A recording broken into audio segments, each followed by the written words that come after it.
et Jean-Claude Radio X.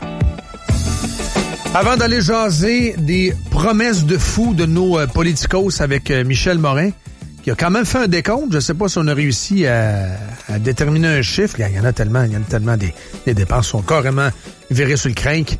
Danny Boy veut nous jaser de quoi exactement? Un petit peu de trafic, peut-être? Un petit peu de trafic, pas mal de trafic, je te dirais. Outre Henri IV, où le trafic commence à partir de Sainte-Geneviève, direction sud. Laurentienne, c'est à partir de Chemin-du-Lac, Lac-Beauport. Capitale-Ouest, là, à partir de Beauport, Seigneurial, aller jusqu'à Henri IV. C'est pare-choc à pare-choc. Compliqué également l'accès au pont 20 Ouest, c'est presque à la Chemin des Îles, presque à la raffinerie Valero. Pour ce qui est de la 20S, ça bloque tout près de la route Lagueux. Et puis, c'est la rue Beaulieu à partir de la 73. Merci, Dan. Michel Morin, mesdames, messieurs.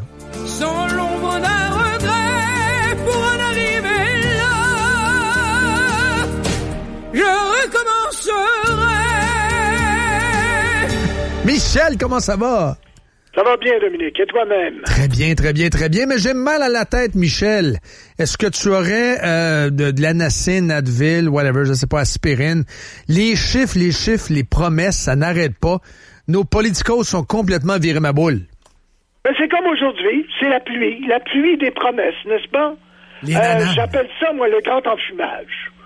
Je pense que il y a seulement le Journal de Montréal, malheureusement, et TVA, qui jusqu'ici se sont risqués à faire une compilation de toutes les promesses offertes par les différents partis politiques. Écoutez, c'est une campagne de promesses, puis les autres journaux n'en parlent pas. Ben même la Radio-Canada, la Gazette, oui. CTV, Radio-Canada et Radio-Canada, avec tous les moyens qu'ils ont dans toutes les régions du Québec, vous me posez souvent la question. Oui. Ben, la compilation du Journal de Montréal, elle ne comprend pas les promesses réalisées par les différents candidats dans les différentes régions du Québec, qui sont peut-être plus importantes au final que l'ensemble des promesses nationales, j'en sais rien. Mais est-ce que tout cela est bien réaliste? Alors, c'est là la question. Je suis un peu dubitatif quand je vois que tout le monde est en train de sauter sur le plat de bonbons qu'a offert le Parti libéral en dégageant une marge de manœuvre qui était dénoncée d'ailleurs par tous les partis politiques. Et là, maintenant qu'il y a cette marge de manœuvre anticipée, ben tout le monde saute dessus. Puis tout le monde veut faire des promesses. C'est du clientélisme incroyable et du populisme. Appelons ça comme c'est. C'est du populisme. Ouais. Mais ça peut être bon, Michel. Le populisme, ça peut être positif dans la mesure où on a des politiciens qui sont vraiment à l'écoute des gens. Sauf que là, c'est du mauvais populisme. C'est-à-dire qu'on veut nous faire des cadeaux avec de l'argent qui nous appartient, de l'argent qu'on n'a même pas encore gagné, puis qu'on n'a même pas encore versé à Revenu Québec. Ils veulent nous faire des cadeaux avec notre argent.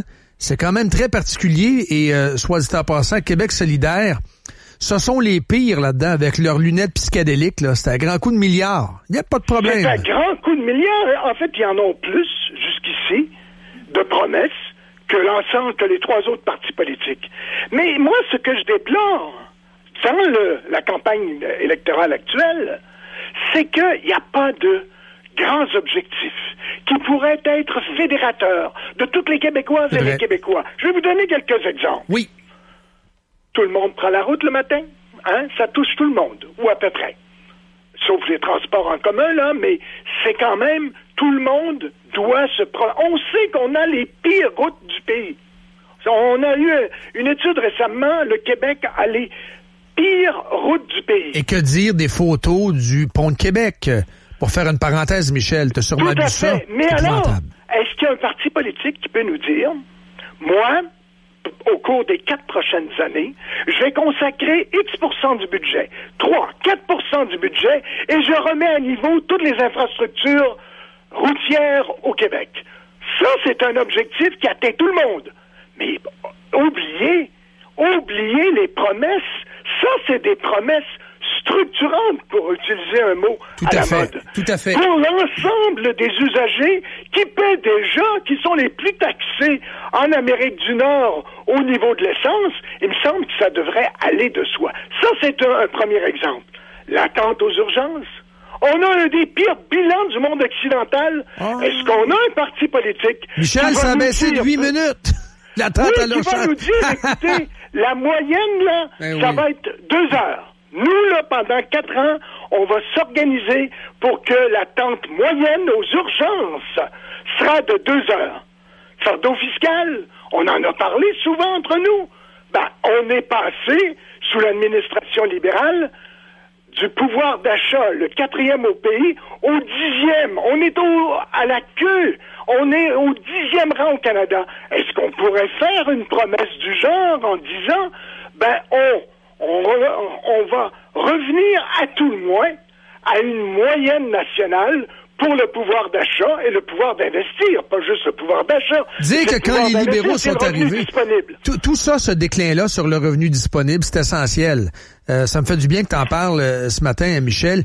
Tout ce déclin-là s'est déroulé sous les libéraux. Tout à fait. Tout à fait, M. Charest. Quand M. Charest a pris le pouvoir en 2003, on était au 4e rang, on est maintenant au 10e. C'est la gestion libérale des 15 dernières années. Mais pas juste les particuliers, les entreprises. Les entreprises au Québec paient 3-4 milliards de plus d'impôts que si on appliquait les tarifs ontariens aux entreprises québécoises. 3 à 4 milliards par année, et c'est récurrent. Écoutez, est-ce qu'on pourrait pas dire, nous, c'est notre province voisine, il faut améliorer la productivité des entreprises. On l'a bien compris au sud des États-Unis, au sud du Canada. Alors pourquoi ne pas s'arrimer à tout le moins à l'Ontario pour avoir des taux compétitifs? Est-ce que on a un objectif à proposer dans la oui, on a l'objectif aussi.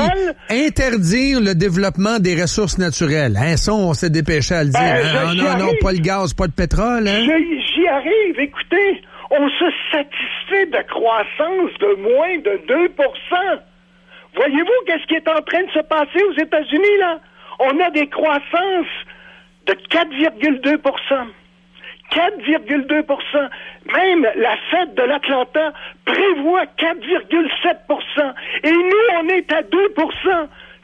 Qu'est-ce qu'on va faire pour augmenter la croissance économique?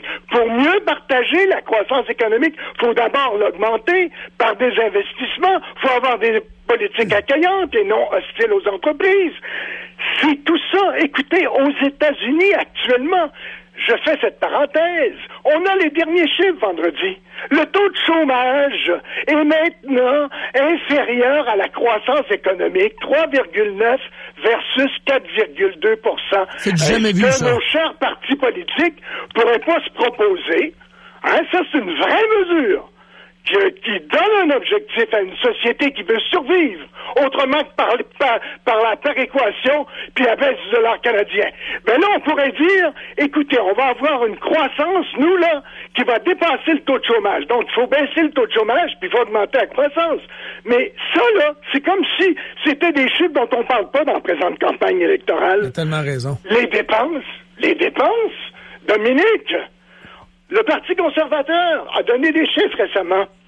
Si on était administré comme l'Ontario, on aurait 100 000 fonctionnaires de moins au Québec. 100 000 de moins. 100 000 de moins. Si on compare à l'Alberta, plus de 200 000 de moins. Pensez-vous que l'Alberta et l'Ontario, c'est le désœuvrement complet, qu'il n'y a pas de service public, qu'il n'y a pas d'éducation, s'il appelle au téléphone, s'il appelle le gouvernement, ça répond. Il n'y a pas de service dans les hôpitaux, voyons donc. Mais non.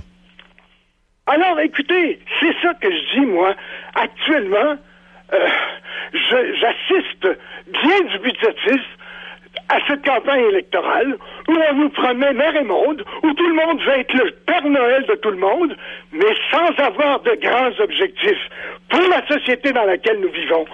Pas pour sa survie, pour son développement. Alors moi, j'attends toujours, peut-être que dans les dernières semaines, on va avoir un sursaut de réalité, puis là, on va se commettre à des objectifs. J'attends les débats, mais pour l'instant, écoutez, moi je comprends le cynisme de plus en plus des électeurs. Est-ce que les électeurs vont voter dans cette campagne électorale pour un stationnement limité, gratuit ou limité à $7? C'est ça qui nous interpelle actuellement. Est-ce qu'on va finir la campagne électorale en se disant « Ouais, mais moi, je vais voter pour le parti qui va m'offrir la gratuité du stationnement. » Est-ce que toi, Michel, tu vas voter? Oui, sûrement. Je vais exiger. Est-ce que ton idée est faite? Droit de vote. Est-ce que ton idée est faite? Non, pas encore. J'espère toujours. Est-ce que ça pourrait être Québec solidaire? Pour l'instant, je suis sur ma réserve pour tous les partis politiques. Toi, tu étais journaliste quand même, un vétéran pendant plusieurs décennies. Sans te vieillir, Michel, outre mesure, on parle de une bonne trentaine d'années, sinon 40. Combien d'années, Michel? Quarantaine d'années, parce que j'ai commencé, moi, sous Robert Bourassa? En 71, sous Robert comme Bourassa. journaliste dans la région d'Ottawa, et puis j'ai été consultant, j'ai été au CRTC, enfin j'ai fait différentes choses. Tu t'es promené, je suis revenu au journalisme après 10 ans d'absence, ce qui, à mon avis, est assez unique. J'ai une question pour toi. Regardons la couverture médiatique. Les gens, il y a les politiciens, oui, on vient d'en parler, mais pour que les gens allument, encore faut-il que les médias fassent le travail. Moi, quand je pose des questions, mais quand je vois la complaisance envers Québec solidaire qui présente n'importe quelle folie, comme nationaliser l'Internet, et les journalistes qui impriment ça, tout ça va coûter 3 milliards, puis les journalistes aujourd'hui, qu'est-ce que tu en penses? Qu'est-ce que tu penses du travail des médias dans cette campagne? Je pense qu'il y a d'excellents journalistes dans tous les médias. Mais je dirais, moi, personnellement, que ce qui manque au Québec, c'est des directeurs de l'information dignes de ce nom, et j'inclus à peu près tous les médias. On peut se laisser là-dessus, d'après moi. C'est assez clair. Michel, tu es salué. On souhaite une sacrée belle semaine. Et vous de même, Dominique, et à toute votre équipe. Salut, bye-bye. Au revoir. 8h08, Michel Morin, mesdames, messieurs, et vous êtes à Radio X. Morin.